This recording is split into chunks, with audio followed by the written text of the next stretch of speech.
I'm Justin Clifford. I work at Bereave. I'll be your host today.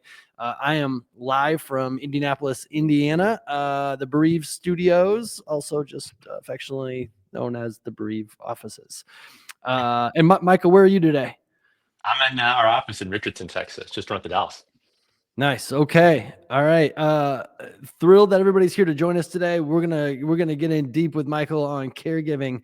Loss Leaders, just if this is your first time, give you a little context. Loss Leaders is a program centered around how companies should and could and we think should step up in the lives to support the lives of their employees. And the reason that we do these programs is that Bereave is on a mission really to help companies provide the absolute best possible bereavement response when their employees suffer a loss. And in that pursuit, we get to meet incredible people, incredible companies that can just bring so much education to business leaders that are working to build a more compassionate, empathetic, and thoughtful, maybe even programmatic workplace in these moments. So this is our effort to get them in front of you. Our chat is open, so go ahead and fire away. If you want to type out where you're listening from today, that's fun.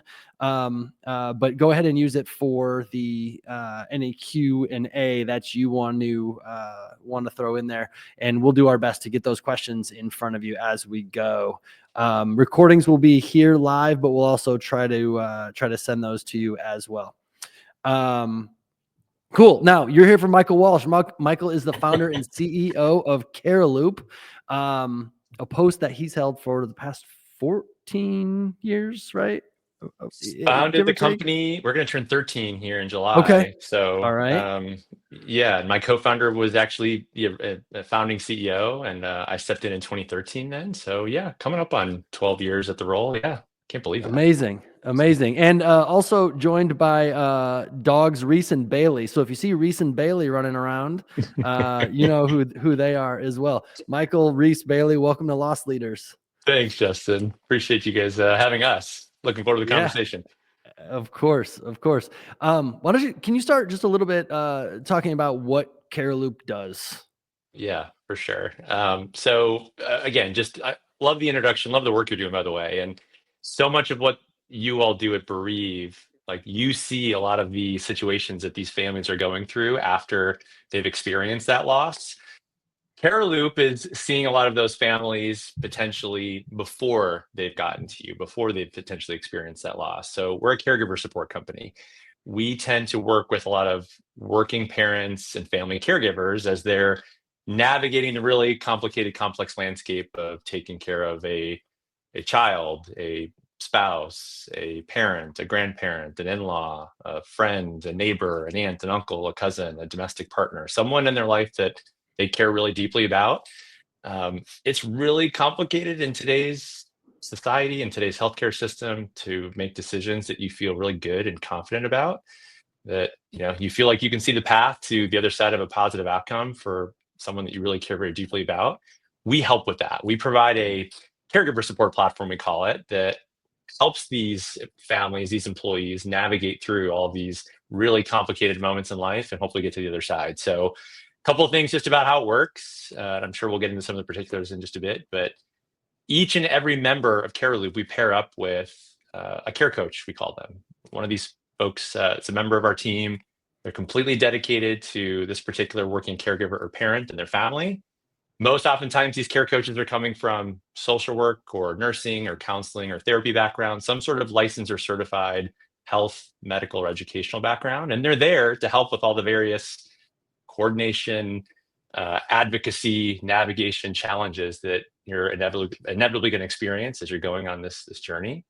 And then there's this really elegant, beautiful, seamless digital platform that wraps itself around the care coach and the family and provides a lot of the content, the tools, the resources, the marketplaces, the networks to help them project manage this entire experience so that they can continue to keep all the plates spinning in their life. They could be there and be present for their loved ones as they're going through this medical challenge, but they could also continue to progress in their careers and be productive at work. So it's been an amazing I can't believe it, almost 13 years getting to do this work. As you know, we primarily partner with HR leaders and benefit leaders and companies to deliver this program to their employees, and the impact and results have been just phenomenal. So again, super proud to be here and share a bit of the story. Yeah, that's awesome. And I there's a bunch of that I want to dig in on, especially the results and for various reasons that I'll get to. But really curious how, if we back up, let's call it roughly 13 years. Why start a company that does what CareLoop does? This actually started 17 years ago. Okay. I had just graduated. I know you were talking, we're talking pre-show, that, I went to Purdue, which is 45 minutes, an hour north of where you're sitting right now. Graduated from school in 2007, started my career in Chicago in 2008. And a couple of things collided and happened all at the same time. You've got the financial crisis going on. You've got the entire healthcare landscape being upended and changing as a result of the Affordable Care Act. You can see Bailey behind me jumping around. Right at the same time, Justin, my grandfather got really sick. And my mom, who had been staying home taking care of my younger siblings, who were still in grade school at this point, now has to be in Michigan to help take care of my grandparents. My dad is working 60, 70, 80 hours a week to support our really big family. So the responsibility fell to me to continue to advance in my career and be productive at work in the middle of this global economic crisis, while at the same time, I got to be both mom and dad for my sisters who are at home. And I got to be showing up for my parents and my grandparents who are dealing with this medical crisis. This went on, Justin, for 8 years. 8 years in and out of the hospital with my grandfather, 8 years of just back and forth of how do we get from point A to point B given the circumstances that were being dealt. This was my introduction into what every one of us is going through, trying to navigate these situations. And this was just for one of my loved ones. Most parents and caregivers are probably dealing with 2, 3, 4 of these cases. If you're thinking about kids and spouses and all the people I mentioned at the onset of the episode, so this was just, it was really, as a 23-year-old, I'm learning this lesson about just, this is really hard to deal with. So this is what inspired me and my co-founder to start the company. And just, again, super proud of the work that we've done the last 13, 14 years, ever since the onset of this happened 17 years ago. Yeah, no doubt. And you mentioned specifically grandfather, right? And there are a lot of relationships that could put us in a position where we need to care for others.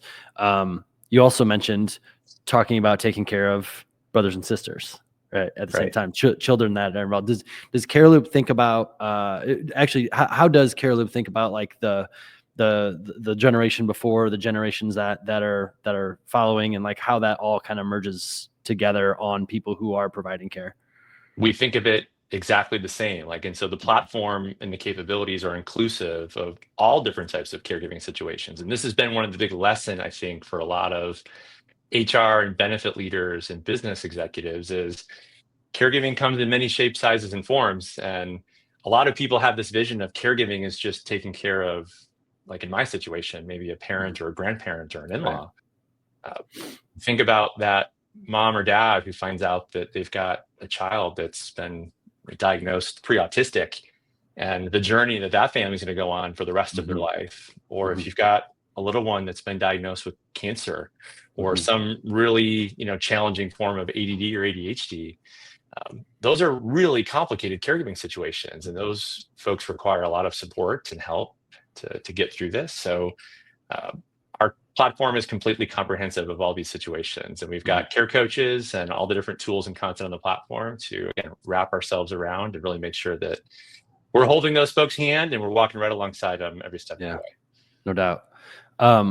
Talk a little bit about trends, because and maybe it's just relatively new to me, but in the past probably 1.5 to 2 years, I see the phrase sandwich generation being thrown out, and it feels like that is a relatively new, or at least more mainstream, becoming more of a mainstream term.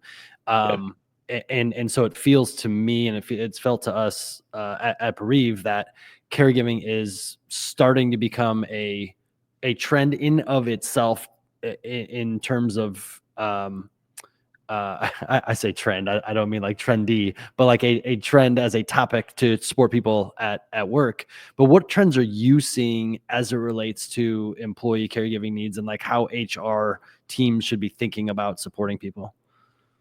So we just actually released our top needs report, and I'll make sure you get a copy of this that you can post with the episode. And it goes through a lot of the data from the last year and couple years of all the different situations that we're seeing parents and caregivers come to us with, and all the things that we're doing to help. It was really interesting to see some of that data and what it revealed, specifically around some of the financial challenges that caregiving is really creating for a lot of these families. I think when you tend to think about caring for someone, the first place your mind goes is to the health and medical situation of that patient that someone's caring for. But what a lot of us don't realize is the tremendous financial burden that can place on that caregiver. If specifically, let's focus maybe on, again, my grandfather. If my grandfather was on traditional Medicare, but hadn't quite saved for long-term care, like assisted living or memory care that he might need at some point, what happens is the family takes on that financial burden. And so when that happens, people start burning through their retirement, their 401ks, their savings. They start burning through all of their vacation time, their PTO, to be able to make time to go and look at all these places and navigate this process.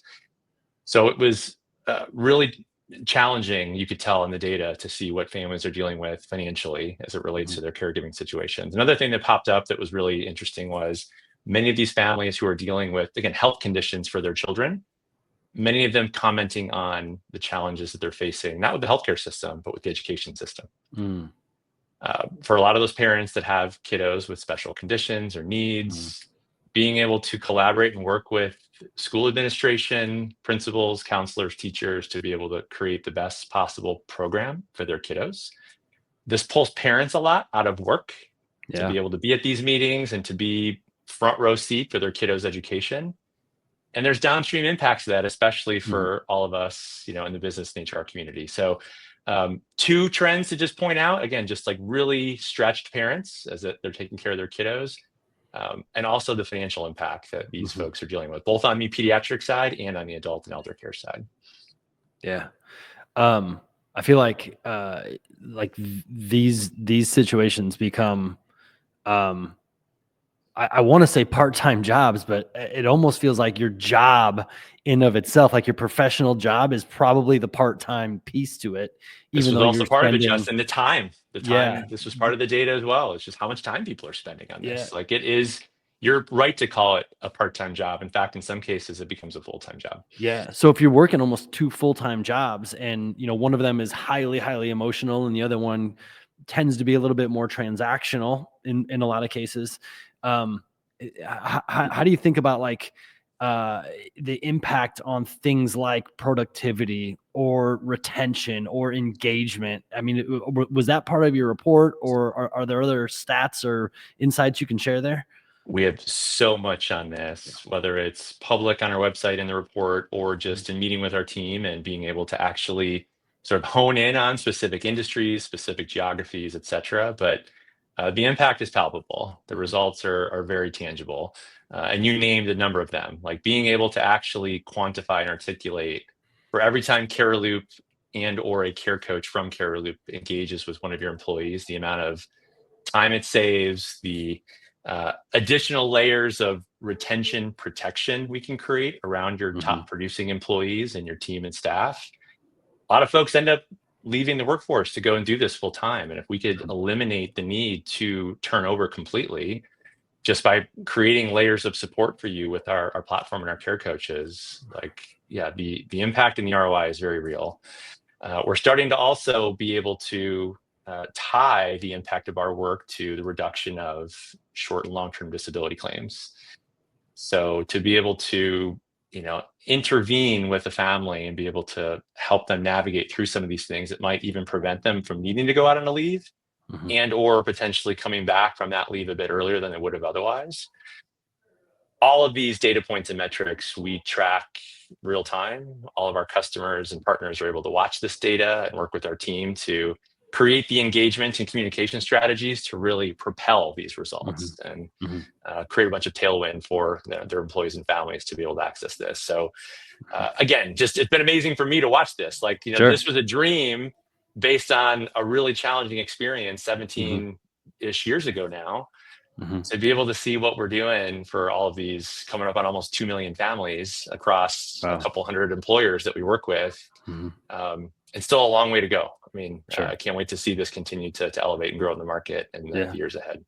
So back up to when you were providing support with your family. Like if you have CareLoop, like what do you, and I know I know this is a maybe an enjoyable or non-enjoyable exercise, I'm not really sure, but like what changes for your family if I you have remember support, whether it's CareLoop, somebody else, they hire somebody to sit in their house to help them, like when you have that depth of support, what changes for the Walsh family?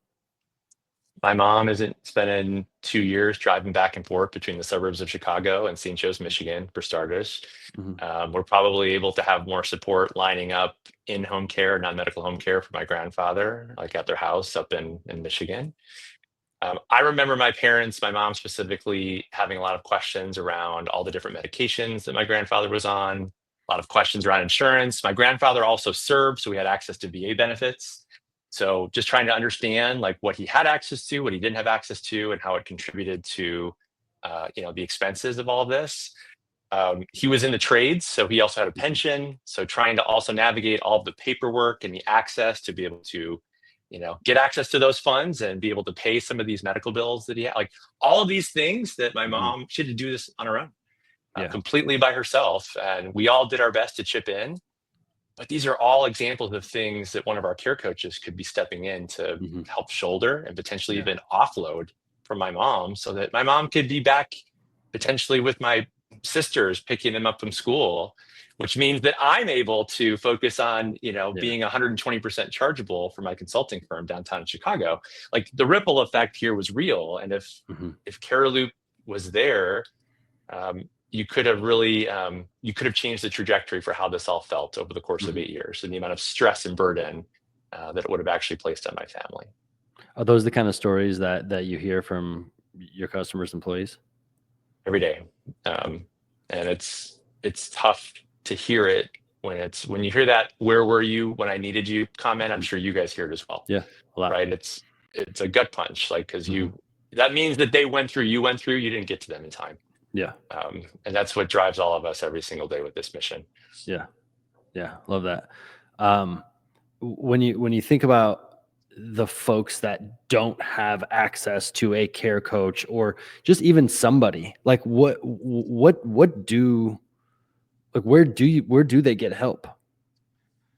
Like From a tap variety of in neighbors? places. Okay, yeah. Yeah, like, I mean, from a variety of places, and not to diminish any of them. Like, they're all Mhm, great sources of support and truth and counsel.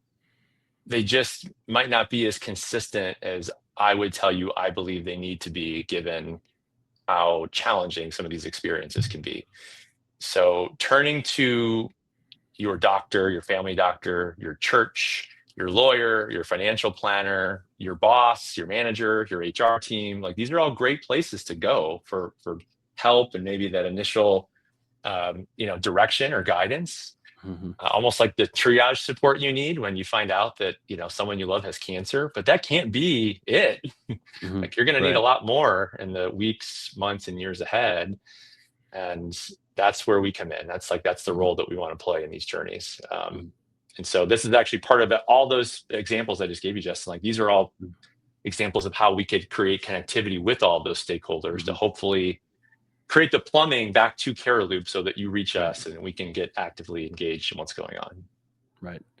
Um, when you think about the HR teams, and I mean, there's two things. There's the communication about, hey, this exists for you, but there's also this concept that we hear all the time about people like not telling their employer what's going on in their lives because they don't want any negative repercussions to occur, like not getting promoted or considered for a promotion, or maybe even the opposite, which is like they're under a microscope now and could face termination, so they just decide to kind of withhold it. So when you think about like normalizing and communicating the use of caregiver support resources, how can employers, HR teams make it okay and make people feel like they can actually leverage this, leverage your services or services of a caregiving organization without repercussions? The first thing I'd say here is that the stigma that you point out is very real. Mhm. And back to my situation 17 years ago, it's 2008. I'm already worried about losing my job. Mm-hmm. I didn't tell my company what was going on. Mm. For the exact thing that reason you just mentioned, Justin. Like, I didn't want potentially to be part of a discussion around a reduction in force if that meant Mm-hmm. that I wasn't pulling my weight. Like, I did everything I could to just keep my head down and keep focused on what I Sure. needed to get done for work. So that stigma, that fear around this is very real. Mm-hmm. So part of our job, to your really well articulated point, is it's not just to come in and provide this platform, but to also partner with many of the folks that are listening to this, a lot of the HR benefits and total rewards leaders, to create that culture of care, to help really foster a community within the organization that makes it okay to raise your hand privately and confidentially if you need and get help. What has been really effective has been, once you have some of those stories, inviting some of those folks to really help champion this movement within the organization. Mm-hmm. And to be able to create those moments at a quarterly town hall meeting or an annual all hands meeting or that monthly Zoom that the whole company is on when they're hearing about, updates and announcements, and for someone to be able to step into that type of a forum with the microphone and talk about what they went through and what CareLoop did to help, and thank their employer and thank their manager for creating this experience for them. It helps reduce some of that stigma and alleviate some of that stress and burden that you feel even considering to ask for help. Mm-hmm. So, I mean, that's one of many ways that we kind of go about this, but I can tell you specifically for organizations in certain industries like manufacturing, real estate, construction, where Mm-hmm. you've got a certain type of demographic and you've got maybe certain generational trends in play, having someone step up and talk about this really does break some of that ice and allow folks to realize that, man, I've been doing this too. And you're right, this has been hard. Yeah. I really could use some support with this. And I had no idea my employer had done this. Wow, I'm going to immediately go do this. And what have I been waiting for? Right. I'm the way you just described that too got me thinking a little bit about ERGs, employee resource groups, and have Another you strategy. seen? Yeah, have you seen that? I mean, we gave we're invited to give a little chat with a ERG on aging parents. And we're on the after aging side of things, right? Yeah. Is that an integration point for like communicating CareLoop's involvement and not even just involvement, but services in general? 100%. And what we're seeing within sort of that sphere of an employer that has all these ERGs is, it used to be that it was maybe just one ERG called caregiving. You're Mm-hmm. starting to see ERGs pop up for really specific versions of Mm. caregiving now. And so it's not just sort of the one general caregiving ERG, it's neurodiverse children, it's parents with Alzheimer's, it's spouses with cancer. Like, it's really like, it's very detailed. So you have to approach each of these a bit differently. And the emotions of each of these groups of people may be in different places. So you can't just show up and talk about what CareLoop is and how it works. Sure. Like, you may actually have to show up and be prepared to do live coaching right there, because people are smack dab in the middle of whatever this situation is. So I've been really proud of a lot of the companies that we work with and partners we have to see just the advancements that they're making with some of their internal communications and ERGs. And we love getting to partner with those groups. So Yeah. That's great that you guys are going to go and do that as well. Yeah. I think that group would really benefit from your stopping by. Have you and just for those out there that might be thinking about forming ERGs or have formed them, like do you typically see them form after CareLoop is brought in, or do you see them Both that already exist? And sometimes we are being asked, how might we start a caregiving ERG? Okay. And Yeah. if we did start it, like, could you play a role, and maybe stopping by the first couple, like those are all fair game things that we can support with. So we've seen it both ways, Justin, and Okay. in either case, we're just as excited to participate and very proud of the work that's going on and the role that we Sure. can play. We talked a little bit about the stigma, right? That is out there. But are there any misconceptions that you bump into where HR teams or managers of people just don't really quite understand what it is to be a caregiver, if they haven't been through it, and thinking about how to straighten that misconception with education? Like what is that? Are there misconceptions out there that need to be addressed, I guess, is the question. At a high level, what I would tell you here is that when we sit down for the first time with an organization and their HR team, one of the first questions that we tend to ask very openly and vulnerably is, has anybody ever been down this path before? Because it completely changes the paradigm of the discussion if we know we're talking to folks that have experienced caregiving and the depths that it can take you and the stressors it can create versus those who maybe haven't. What's also interesting about that, Justin, is like the folks in the cohort that would tell you they haven't, as we then make our way through the discussion, suddenly by like the halfway point, they're going, I haven't been through this, but now that we're talking about it, I've indirectly been involved in this. Like maybe my spouse's parents have been through this and I wasn't really involved. Sure. But now that you're talking about it, you're right. I was on the text message threads. I was sitting in the waiting room at the doctor's office. I was picking up prescription medications. I was going through the medical bills and the EOBs just to make sure they were, I was involved. I was spending time. So all of a sudden, now that they've got the awareness, they're recognizing that, wow, yeah, I have been down this road before. So what I would say to the question about the misconceptions, for those who maybe haven't been through this, there's this idea that, oh, well, this can't possibly be this bad, right? How hard could this be? And I've actually seen very active and sometimes emotional dialogues and debates in the room between those that have and those that haven't. And there is a misconception there about really how challenging this can be. I always like to say, our nation's healthcare system is challenging enough to navigate as a patient. It's to the nth degree more complicated when you're the caregiver of the patient, because you are missing a bunch of the pieces of the puzzle. Right. You're trying to put the puzzle together as best you can. That's why we're here, help you grab those pieces and form the picture so that you can get to the other side. So this is something that we've worked really hard to help change that misconception and educate a lot of audiences who are a bit more pragmatic around this issue. And again, thankfully, there's a lot more awareness today than there was 13 years ago when we started.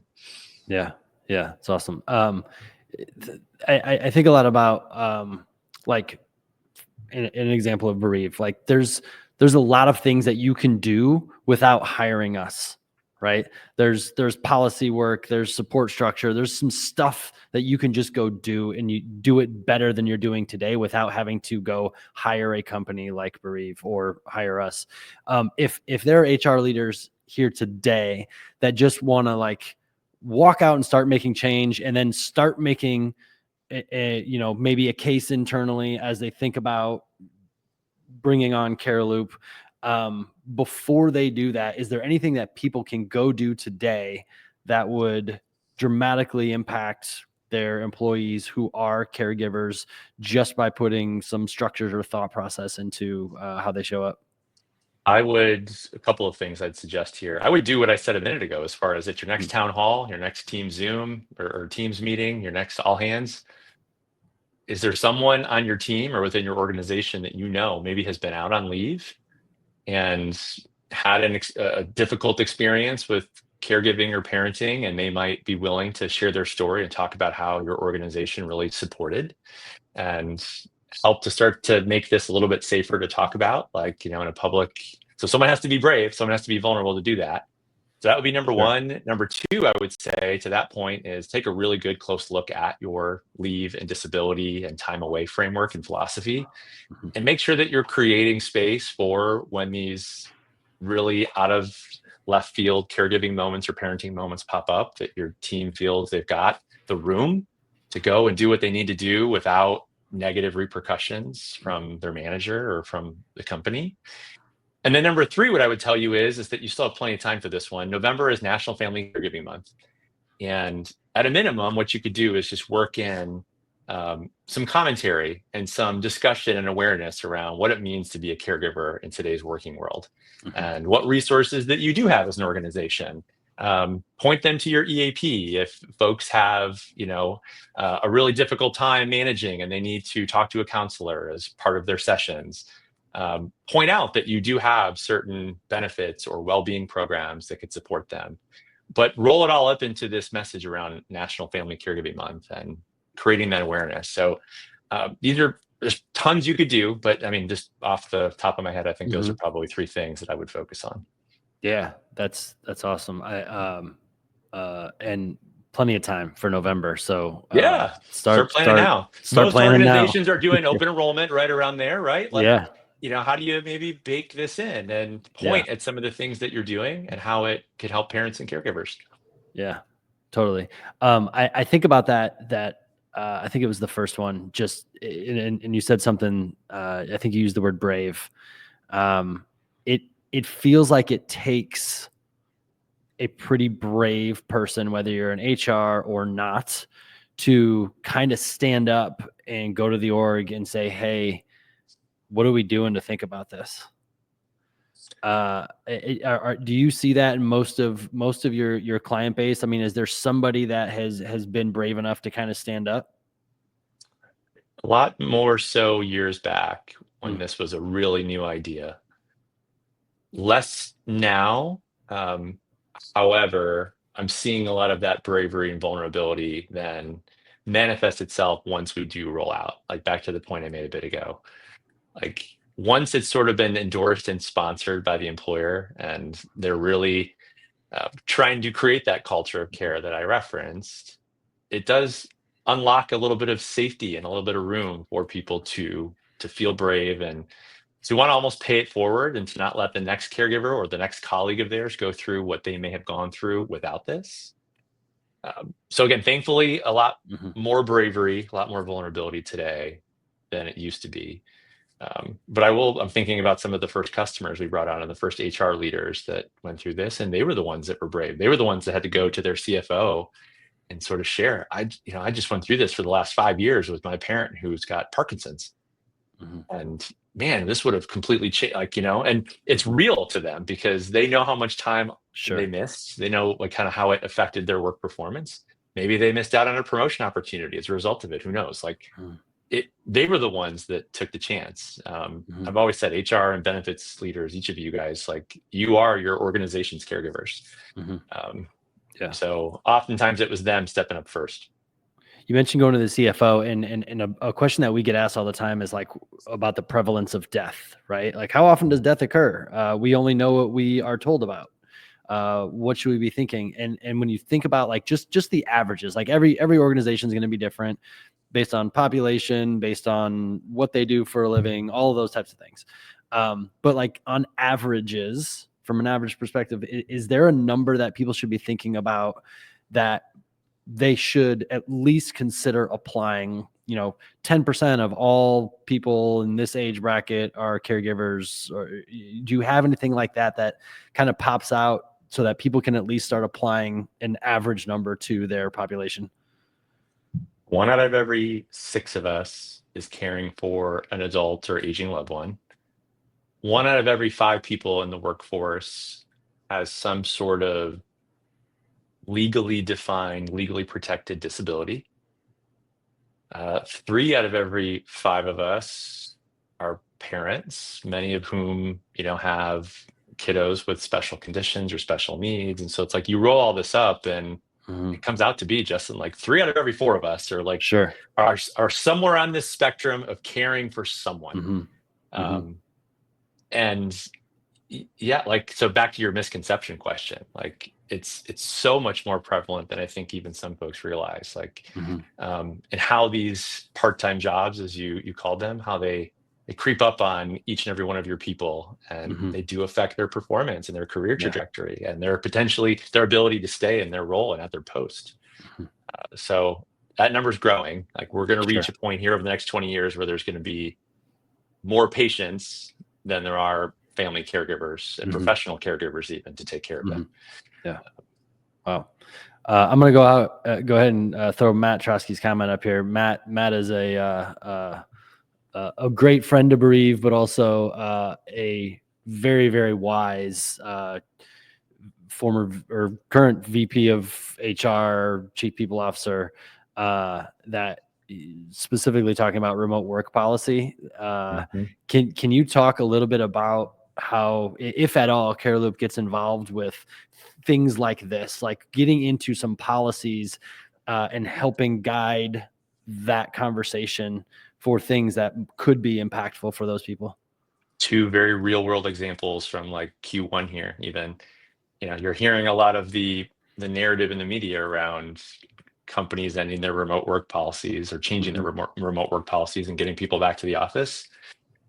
This has created a lot of inbound for us as far as how do we support now all these parents who have set up the providers and all the services that they need for kiddos or parents or grandparents or in-laws at home. And now it was all sort of centered around that employee working from home. And now that employee has to go back to the office. So there's a lot that we're seeing from that regard. But also, we're also getting a lot of inbound to Matt's question and point around, can CareLoop play a role coaching us on our caregiver leave programs and our either return to office or remote work policies? And how do you potentially integrate all of this together such that maybe we're hybrid, maybe we're half in the office, half at home? Can CareLoop play a role as we transition that to helping line up for care for those days that you're in the office, and then maybe you don't need care when you're working at home? Like all of this is becoming, it's bubbling to the top. We're hearing a lot of this from HR and benefits leaders, but also just even executive teams, like who are thinking about their growth strategies for the next couple of years, and they want to see more of their people. Just to say it, like CareLoop, we're fully remote. Like I'm in our office, but like this office is here for when we need people to be together. We want to remain fully remote so that we could also set the example that there is a way to build a fastest growing company in America that has a deep culture of care while also allowing caregivers to have the space that they need to do the work that they need to do at home. So this is really a big passion point for us. But we recognize that's not for everybody. So how can we support and coach some of these organizations as they sort of make the switch? But it's a really good call out, Matt. Like that switch that you can make in your policy to just be a little bit more inclusive and supportive and flexible of these caregivers and parents, it can go a long way. Yeah. I'm going to throw up Jamie because Jamie is like Matt, big bereaved supporter, also one of the best HR leaders that I know. Also bereaved customer. Thank you, Jamie at Trust Radius. Thanks, Jamie. Adding a checkbox in your next Pulse survey or benefits update. Do you have caregiving responsibilities outside of work? That just sounds like an opportunity, just like a quick yes or no. Put that back in the bucket of things you data. could do today. Like, and Jamie, what I would also say is I would actually maybe add one more bullet or checkbox after this, especially if the answer is no to this one. Do they anticipate in the next 1 to 3 years this coming? You find out a lot about kind of where your population's at and what they're thinking about, what they're worried about, what might be coming. A lot of those folks that the answer to this question is no, it's just not now, but it could be coming soon. So it would really give you a good, just pulse on kind of where they're at. So, but yeah, this is a great point. A lot of the employers we're working with starting to add this into their annual assessments, their benefit questionnaires, things like this, just to try and sift this out. Yeah. Also, should mention that Jamie Conrad and I think Matt, both previous loss leaders guests. So we're in great company today. Looking ahead, Michael, and as we kind of start to wrap up, but like what innovation or shifts are coming? You just mentioned like, hey, thinking about 1 to 3 years out. You've mentioned the population that's changing, and then more caregiving is going to be necessary because of the generations ahead. What are you seeing that HR should keep on their radar outside of the number increasing specifically outside the number increasing? I love the question you asked a bit ago about what people can be doing now. I think just for anybody who's listening to this and watching Bereave do the work it's doing or has been following CareLoop, hopefully these are HR, total rewards benefit leaders that really do want to build a culture of care within their organization. And even if they may not have tools like ours to be able to deploy to their populations, they still want to create those moments, like Jamie's comment here just a second ago about assessing population and seeking first to understand what's going on. So I think just taking some of those steps, if you're not already, to try and create a little bit more of an inclusive environment for these parents and caregivers is big. For us in particular, like we're really excited about shifting now from more reactive response to caregivers or parents going through tough times to more of a proactive response. How can we connect CareLoop earlier in the process? For example, when an expectant mom files that short-term disability claim or starts that process with your TPA or carrier, how might a CareLoop care coach get involved to start helping that expected mom and the family think about what the next 3, 6, 9 months are going to look like and what return to work might look like? For that individual going out on caregiver leave for 2 or 4 weeks to fly across the country to tour assisted living facilities, like same thing. How might we activate right there so that we can play a role and hopefully get that employee back and feeling confident about the decisions that they made and they know that their loved one is safe? So how do we shift more of the journey-based experiences to more of a proactive stance versus a reactive stance? Like this is what our team is thinking a lot about right now, and always eager to partner with a lot of the folks that are listening and get feedback from them. So it's going to be an exciting next couple of years for our team. We're going to get to help a lot of parents and caregivers, which we're really excited about. We love, and again, just really excited that I got to share a bit of the story here with you today. Yeah, thank you for being here. Really appreciate it. The topic obviously is so important. I mean, even if you just kind of cruise through LinkedIn, there's somebody's got a story about something that is going on in their life that is that could be impacted by the work that CareLoop is doing. So thank you for that. Thank you for your leadership on the topic. Really appreciate your everything you're doing for not just the workplace, but the families that are inside of those workplaces. Thanks a bunch, Justin. Appreciate you, man.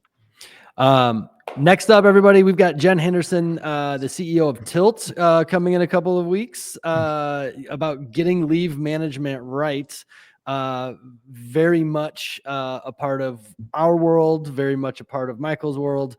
But Jen's going to come and talk a little bit about managing leave from your policy to how you manage it systematically and make it easier so that you don't have to do what I've had to do in the past, is manage spreadsheets with people, which, man, that's been tough. But expect to take away a lot that in a couple of weeks with Jen, and we'll get those invites out in the next couple of days here. Until then, be well, and we'll talk soon. Thanks, Michael. Thanks a bunch.